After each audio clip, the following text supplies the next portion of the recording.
One thing I discovered early on in this game is that it is very easy to spend a lot of gold in a very short amount of time, whether you're buying yourself new potions, outfits, or things for the room of requirement. It's really not that tough to find yourself in the middle of a shopping spree and realize you have empty pockets. Therefore, in today's video, I'm going to show you an incredibly efficient way to farm for gold, and even though it does take a bit of story progression, it is definitely worth your time.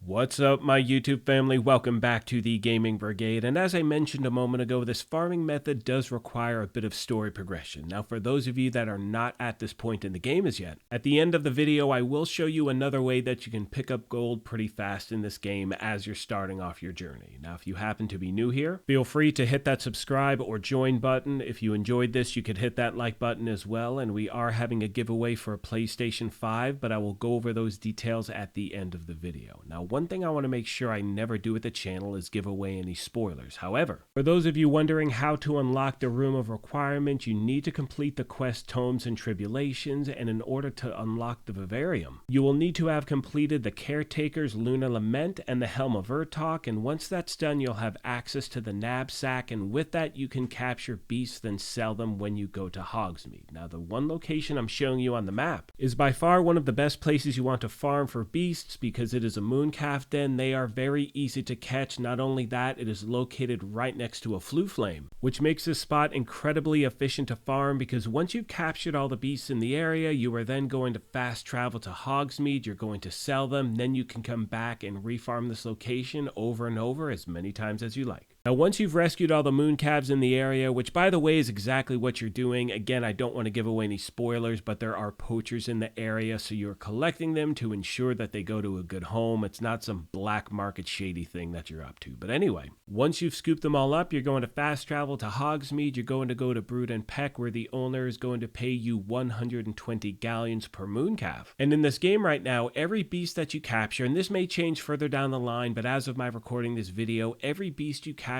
is worth 120 galleons. As I said before, these are incredibly easy to pick up. You go to that one location and farm as many times as you want. Now, this next step is very important because these farming areas are all in a 24-hour in-game timer. And as most of you may know by now, in this game, you can change the time of day anytime you want. So what I do is once I leave Brood and Pecks, that's when I'm going to open up my map. At the very bottom, you're going to see the prompt in which you can change it from day to night or night to day. I do a full 24-hour cycle. And once it's evening again, I go back to that location and farm away. Now, as promised at the beginning of the video, I wanted to show you another way you can get gold for those of you that are not at the story point where you have access to the Room of Requirement, and this involves opening those eyeball chests that you will find all over the map. Now, if they happen to spot you, they will go into an alerted phase. All you need to do at that point is go out of the range of sight. You will cast the Disillusionment Charm on yourself, go over, and every single chest you open that is like this will give you 500 gold. With all that being said, my friends, I'm going to start to wrap this up. I want to take a moment as always and thank you all for your amazing support of this channel and remind you, if you have any questions, comments, or feedback, please let me know and I will get back to you as quick as I can. Now, as I mentioned at the beginning of the video, we do have giveaways at the channel. Our current one is for a PlayStation 5. To enter, all you need to do is subscribe here or follow on Twitter, and the winner will be announced May 4th of this year. On that note, I'm going to let the rest of the video play out, and as I mentioned at the beginning of this thing, if you happen to be new here, feel free to hit that subscribe or join button. If you enjoyed this, you could hit that like button as well, but most importantly, take care of yourselves, be kind to each other, and we will talk to you soon. Thanks again, everyone. Velio.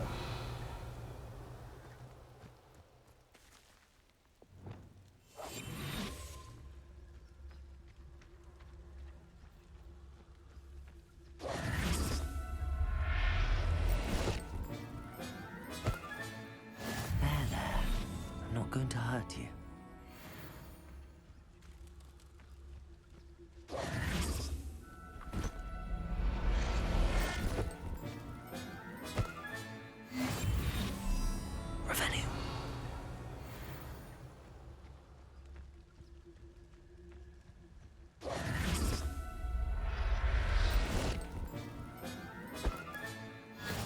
yourself.